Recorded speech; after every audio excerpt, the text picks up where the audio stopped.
Hillary Clinton is within a stone's throw for the Democratic nomination, but Senator Bernie Sanders says the race is not over yet. Clinton held a rally in Oakland, California, where she told supporters even if she wasn't running, she would be fighting to keep Trump from reaching the White House. This election is a make or break election in so many ways. And I got to tell you, when I think about what's at stake, even if I weren't running for president, I would be doing everything I could to make sure that the presumptive nominee of the Republican Party never gets near the White House. Meanwhile, Sanders is coming off a much-needed win in Indiana this week, and he is expected to do well in West Virginia on Tuesday. But will that momentum be enough? Emily Tisch Sussman is a Democratic strategist and the campaign director for the Center for American Progress. She joins me here this evening to talk a little bit about Clinton and Sanders. Emily, you know, we mentioned that Senator Sanders says that this isn't over yet, that he is still in it to win it. But is there really a path for him at this point? It is a very small path. It is basically not a path. As long as Clinton wins about 19% of the delegates moving forward, she will still clinch the nomination. So if they split the states 50-50, she will still win the nomination. So what he's holding on to is a glimmer.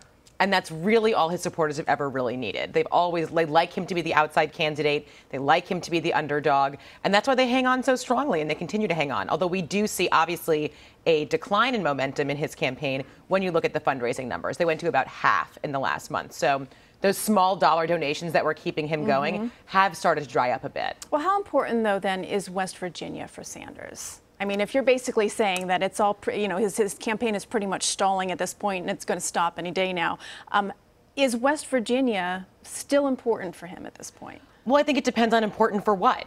Look, he knows he's not going to win the nomination. Those who are close to him know he's not going to win the nomination. So what is his game at this point? Is it to influence the party platform? That seems like a smart move for him. He has certainly brought out issues and highlighted them that people, especially Democratic voters, want to talk about in a more robust way than I think people were ready to talk about, like raising minimum wage much higher than others had talked about, free college. These are things he would like to influence in the platform. That would be a good place for him.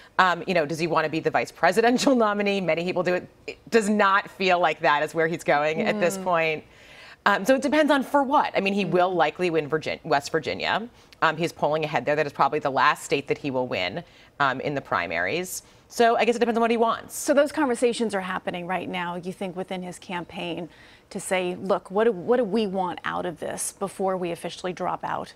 That would certainly be the smart thing for them. They'd have amassed a huge list of supporters that are loyal to him, that are loyal to the issues, and that do give smaller dollar donations. And those lists are gold. Once you have a dedicated, activated list like that, you can really do a lot with it. I mean, it's what the president did, it's what President Obama did when he took Organizing for America, Obama for America, from 2012, his campaign, and turned it into Organizing for Action. He turned it into a 501c4 activist organization to support his agenda because he had that active list of small dollar donors. So Sanders could do a lot with his list. So let's just do some hypothetical speaking here, okay? Sanders supporters, they are true believers, feeling the burn kind of thing. So if he drops out, they're obviously going to be very disappointed and very disheartened. Many of them have said that they're not going to vote for Senator Clinton, Secretary of State Clinton.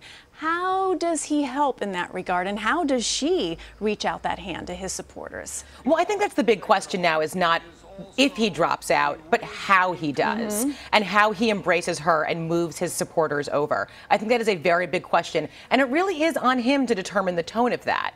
He can say, look, we need to unify. Just since Tuesday, since Trump has become the presumptive nominee, I've talked to a number of Sanders supporters who have said, look, I like what he stands for. I liked being here to make a statement. I liked, you know, going out there, but there's too much at stake right now. Like, we just cannot afford to have Trump as the nominee. So I think actually having Clinton reference that in her remarks tonight was the beginning of reaching out to them. But she doesn't have to rely just on an anti-Trump vote. A lot of their positions actually are quite similar. It was more of a difference in degree than a difference in kind. There were always a lot of Democrats who felt that way and felt like whoever would be the nominee, they would support them. But nowadays on Sanders, I think his diehard supporters do not feel they are similar. Is time of the essence, though? I mean, is sooner the better? Well, I think it doesn't necessarily have to be sooner, as long as the negative attacks don't continue. Okay, I think there's a way to promote your message forward without going negative on the other candidate. Got it. Emily Tisch Sussman, thank you so much for joining us here this evening. Thank you.